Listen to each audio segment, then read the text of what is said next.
Annie and Snowball and the Grandmother Night by Cynthia Rylant. Someone special. Annie loved her family. She loved her aunts and uncles and cousins, especially Henry. She loved her father and her bunny Snowball. Snowball was family to Annie, and someone she loved in a very special way. It was her grandmother. One night every month, Annie stayed at her grandmother's house, and a grandmother night was tonight. Annie wanted to pack all her stuffed animals, but Annie's dad said that she should take two. Oh dear, who to take? Annie chose two little mice. She promised the other animals that they would get a grandmother night too. They all looked happy about that.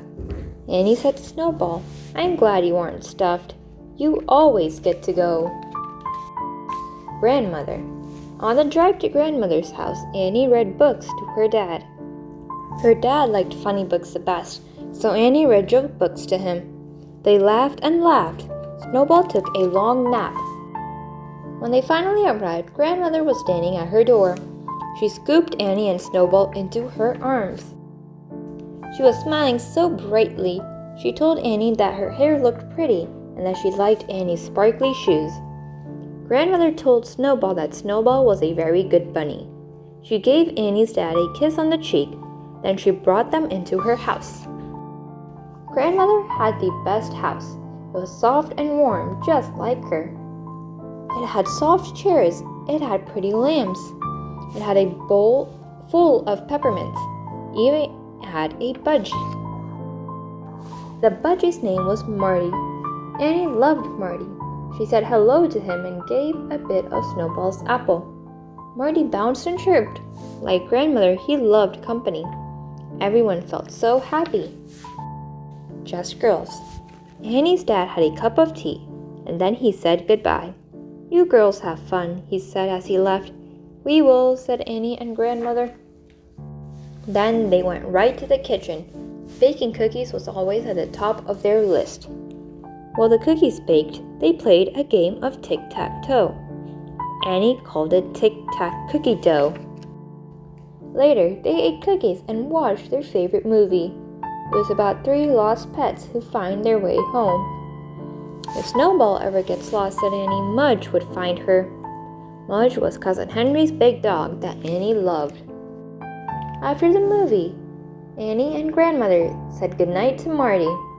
Grandmother put a nice cover over his cage. Marty liked to sleep in the dark. "Sweet dreams, Marty," said Annie. It was time for bed. Time to go. Annie and Grandmother always did three things before bed. First, they washed up. Then, they braided each other's hair. Then, they told each other a story. It was always a story from their lives. Tonight, Annie told Grandmother the story of visiting the zoo with Cousin Henry's family.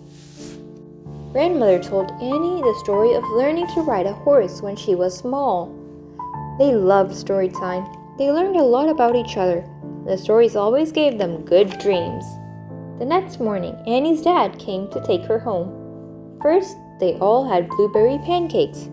Then, they all went for a walk. Then, it was time to go home. Annie thanked her grandmother for such a nice time.